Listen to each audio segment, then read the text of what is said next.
unanimous decision. And the new WBC Super Lightweight Female Champion of the World.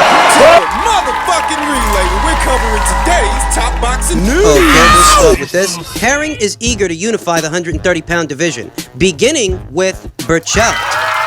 Both guys want to fight, and we're in a position to make it happen.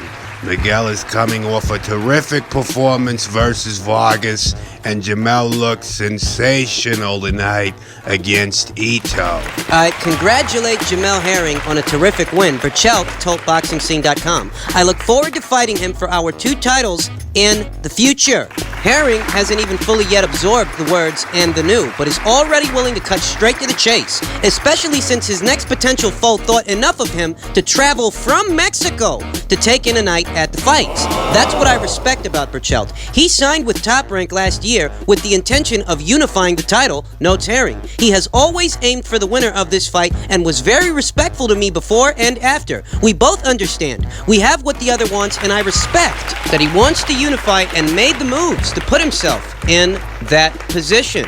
Well, it seems Jamel Herring is not wasting no time having become a world champion this past weekend. He's not wasting no time. He's already looking towards the future. And since he's not wasting no time, why should we? Let's talk about it. Let's talk about a potential Jamel Herring versus Miguel Berchelt fight and how that breaks down. You know, I think that fight would require from Jamel Herring some of the same ingredients, some of the same things we just saw this past weekend. And some tweaks. Some additions, some adjustments, because I'm of the opinion that Miguel Berchelt is a harder guy to deter than Masayuki Ito. I think Miguel takes a better punch than Masayuki, and he knows how to lay the pressure on thicker than Masayuki. This is a fight that would require the textbook fundamentally sound boxing of Jamel Herring with some adjustments, with some additions.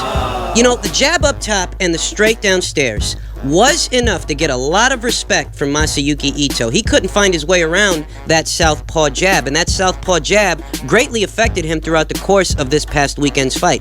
But I'm of the opinion that since Miguel Berchelt takes a better punch than Masayuki Ito, it's going to make him that much harder to deter, that he might take one to give one, that if worse comes to worse, he'll walk through the shot and take the shot so that he can plant one of his own, because Miguel knows he's a concussive puncher himself. He's a puncher that can pour it on thick when the situation calls for it. Thus, Jamel Herring, his footing, his position, relative to that of his opponents in this scenario, Miguel Berchelt, it is going to require some adjustments, that he may have to be a bit more of a moving target in a Berchelt fight than what he was in an Ito fight. You see, in an Ito fight, he was able to hold his position, whereas with Miguel Berchelt, that might actually be a little harder to do. Thus, the situation will demand a little more mobility, a little more movement. It may be a little bit more difficult to maintain space between himself and the other guy, because the other guy's not going to be so easily deterred by a jab up top and a straight downstairs. Just as well, there were moments in the Herring versus Ito fight where Herring actually did engage Ito in spots mid-range to inside, and we saw him, mixing some combinations downstairs, few shots up top, and this was deep within the pocket. Now, he was able to, do that with Ito, but I think he should avoid that at all costs when it comes to a Miguel Berchelt fight, because that's exactly what Miguel Berchelt wants. He wants to drag you out into a war. He wants to suck you into a gun fight. Whereas in the case of Jamel Herring, he's better off playing the sniper. Long range, picking his spots, taking his shots, and taking his time. Maintaining distance between himself and the other guy, which is more or less what he did the vast majority of the time in the Ito fight. That more often than not, he's picking that guy apart from the outside, keeping him at the very end of his punches. He only really engaged Ito in spots deep in the pocket. It wasn't that often. The majority of the fight, he was playing the sharpshooter. And I think that's what he needs to be against Miguel Berchelt. You talk about Jamel being a Marine. Jamel Herring's background. This guy's a Marine. You ever met a Marine? These guys are very disciplined fucking people. Very disciplined. Very regimented. And that's what it would take for him to unseat Miguel Berchelt. A regimented, disciplined approach to where he doesn't abandon his jab. He's very mindful of the distance at which the fight is being fought. He's not a slave to the moment. He doesn't allow himself to get sucked into a gunfight. He's on his P's and Q's, and he's got full situational awareness that he knows what the other guy wants, and he is depriving him of that round by round. It's a tough ask. It's a difficult situation. You know, Miguel Berchelt is not just a belt holder in the weight class. He's not just one of the other champions. He is the consensus number one at 130 pounds, whether you look at BoxRec, Ring Magazine, ESPN, or Transnational. If there's a number one guy at the weight, it is Miguel Berchelt. So it is a tough ask, but it can be done. It's just, it's not easy. It's not easy. I don't fault anybody who says I'd go with Berchelt to win that fight. I don't fault anybody because it's a fight between two elite level guys, two world champions. I understand it, But I'll say, or I'll reiterate, that a Miguel Berchelt fight would require of Jamel Herring some of the things we just saw and some additions, some adjustments. Like I said, he might have to move around a little more with this guy.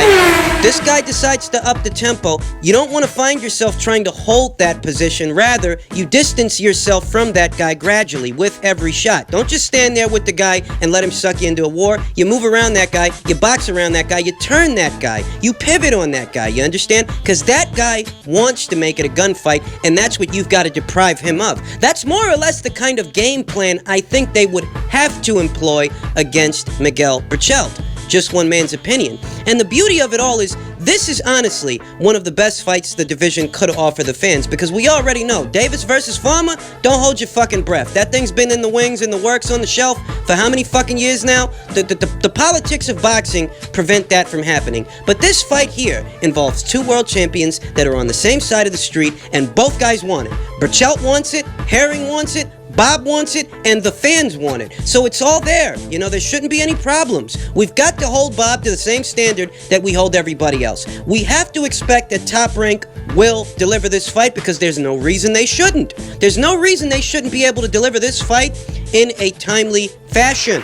So I'm very much looking forward to seeing this. I'm not sure if this is going to be the next fight, though I would be elated if it was. If the next time we see Miguel Berchelt and the next time we see Jamel Herring, it would be against each other. I would like that. Let's see if that's how it happens. And the winner of this fight, I'd say the winner of this fight definitely enters the conversation for pound status. I mean, both of these guys are big scalps in their weight class, and for Berchelt in particular, there's not much more left for him to do than to target another champion. He's already got a great resume at the weight. He's already ranked as the consensus number one at 130 pounds, ahead of Tevin Farmer, ahead of Gervonta Davis, ahead of Jamel Herring. He's already ranked at number one. So the only real thing left for him to do at this point in the juncture is to seek out and unify a title with what champions are available and what champions he can fight. Jamel Herring just so happens to be one of those champions. I think this makes for a great fight. So I'm looking forward to seeing it, and we'll talk more about it as the news develops. And now for a bit of clarification on a previous story I touched on in one or two videos, as far as who exactly is holding the WBC title in the women's super featherweight division. I actually spoke with Eva Wallstrom, the WBC champion. I asked her about it, and she said, it's not true. She's still the champion. She hasn't vacated the title. That title wasn't on the line in any other fights, and she means to defend the title in July. And, the confusion was due to the fact that Women of Boxing reported a story that cited the WBC super featherweight title as being on the line in Ikram Kerwat's last fight. Ikram Kerwat, who is the pupil of Roy Jones Jr., she had her comeback fight. She been taking a long hiatus. She actually lost that fight. But the confusion was that the title was supposedly on the line in that fight. Didn't make a lot of sense that Ikram would get fast-tracked to a title shot ahead of Elem Mekhaled, who is the WBC's interim champion at the weight. That, okay, if the title by some chance became vacant, wouldn't the WBC just allow Elem to fight for it instead of Ikram? Ikram hadn't had a fight in something like a year, maybe a little over that. It didn't make a lot of sense. And the story here is that Eva is going to be back in action, and she is going to be back in action in defense of what still is her title. One can deduce that, even though her opponent has yet to be announced, maybe it's going to be Elem Mekhaled. We know that they were pushing for Eva to hurry up and make a decision because, LM, she wants a title shot. She wants to be the full WBC champion, and she's got to go through Eva to do it. That puts Eva in a position where she's got to make a decision. You're either going to defend that title against LM, or you're going to vacate it, thereby making it available for her to fight for. It just so happens that LM Mekhaled and her promoter, they wanted the fight between her and Eva to take place sometime at the end of June or the beginning of July. And Eva here, she's saying that she's going to be defending that title in July. So is it possible that that's the next fight we're going to see Eva in? Really don't know. This will be Eva's first fight since having lost to Katie Taylor, her old amateur nemesis. This is going to be her first fight since having lost to Katie Taylor in the pros. And it will be at Eva's prescribed weight. If it's in defense of the WBC Super Featherweight title, one can make the deduction that it's going to be a Super Featherweight contest where Eva is one of the elites. There are 4 world champions at that weight class, and not a single one of them is a slouch. Eva Brodnicka just defended her world title, her WBO title, for the 3rd time. Maeva Hamadouche, she's got some fight news coming up very soon. Hyun Mi Choi, I think she could stand to be a little busier. Out of the 4 world champions at that weight, I would say that she's the one who could stand to have a couple of more fights to keep the tools sharp out of the 4. The super featherweight division is a division that really is teeming with talent in terms of the champions and in terms of the contenders that are climbing those ranks. And she needs to keep the tools sharp for just such quarry. But that's really what the news is, that Eva is still the WBC Super Featherweight champion, and she is going to be in action very soon in July in defense of the title that she's still holding. That's the clarification that I was looking for. And finally, in regards to the upcoming matchup between Danny Garcia and Mikey Garcia, the battle of the Garcias, Terrence Crawford had this to say. He said, "That's a good fight. It can go either way." That both Mikey and Danny actually fought way back when in their amateur days in the Golden Gloves, and he believes that it was Mikey who emerged the victor. But this being the professional ranks, and Danny Garcia, now that these guys are full grown, they're adults, they're not kids anymore, Danny's the bigger guy. And I talked about this fight in a previous video, but that had more to do with the political aspect of the matchup as opposed to the actual boxing.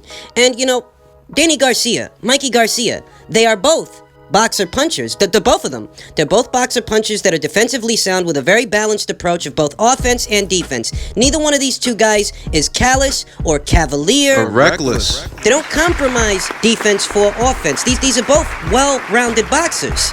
And that way, both Mikey and Danny, they're similar. They're similar in the sense that neither one of the two has a standout quality. Neither one of the two has a standout attribute like concussive power, or hand speed, or being particularly athletic. Neither one of the two has a standout quality. Rather, they both do everything well. They both do everything good, So in that way, they've got that in common, and that makes one similar to the other. But if that's true, if that's the case, that these guys are that similar, doesn't that then mean that a good big man beats an equally good little man?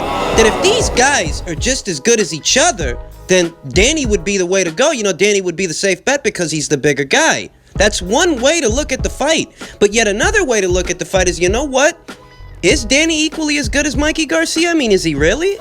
Is that how we should look at this thing? Should we look at Danny Garcia in terms of skill, in terms of technique and tactics? Should we look at him as being the same as a Mikey Garcia, or is Mikey a cut above him? That's the intrigue in the fight. That, and they're gonna build this thing as a Mexico versus Puerto Rico thing, even though it's more like a Mexican-American versus Puerto Rican-American thing. But whatever. That's the angle they're gonna choose to sell this thing.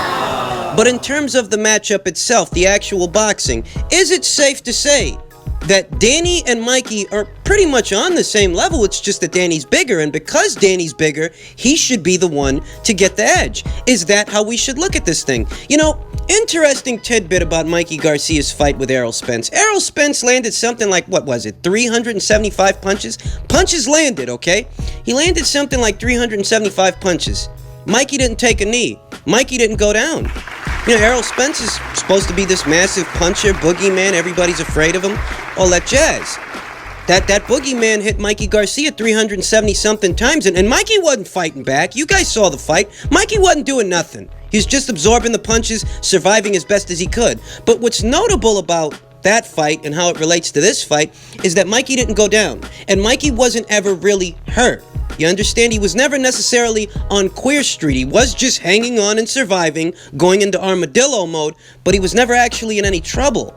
So if Errol couldn't get Mikey in any trouble, and Errol is supposed to be a sizable puncher, does that then mean that Mikey should have an easier time with Danny? I mean, is Danny on the level of an Errol Spence in terms of power? That's yet another question. Yet another added bit of intrigue to this matchup. Can Danny Garcia hurt Mikey Garcia where Errol Spence could not? That's the question. Is Danny as big a puncher as Errol Spence? Is there some kind of difference in how he delivers his punches as opposed to Errol, that maybe Danny can get Mikey in trouble? It's a legitimate question to ask, because what we know is that Mikey went in there with the quote-unquote boogeyman of the division. He got hit 370-something times. He didn't take a knee. He wasn't necessarily in trouble. He was clearly losing, but he wasn't in any trouble. I think that at minimum, one way to interpret that is that while Mikey might not be quite cut out for the welterweight division, he does have great punch resistance. I mean, is that fair to say? But you know what? Let's go a little further. Even if we say that, even if we give Mikey that vote of confidence, guess what? Danny Garcia's got great punch resistance. I mean, did we forget? Danny can take a punch. Danny himself is no Glass Joe. He is a durable fighter. He's not the most athletic and he's not the most fleet of foot, but he does have that working for him, that Danny Garcia can take a hard shot, and he can give one too. You know, it's really hard when you think about this fight, because both of these guys are so similar. One way to look at it is, since these guys are so similar, a good big man will beat an equally good little man. So maybe Danny gets the edge. But on the other hand, that all depends on how you look at Danny Garcia. Do you guys out there look at Danny Garcia as being on the level of a Mikey Garcia in terms of skill? Because if they're both on the same level in terms of skill, then what it may come down to is size. There's some intrigue associated with this fight. You guys know I'm no fan of the PBC. You know that I don't pull any punches on those guys. But I will say that there is some intrigue to this matchup. There is something to be said here in regards to these two guys and how they stack up against each other, and what kind of fight does that deliver? I must admit, it is a little intriguing.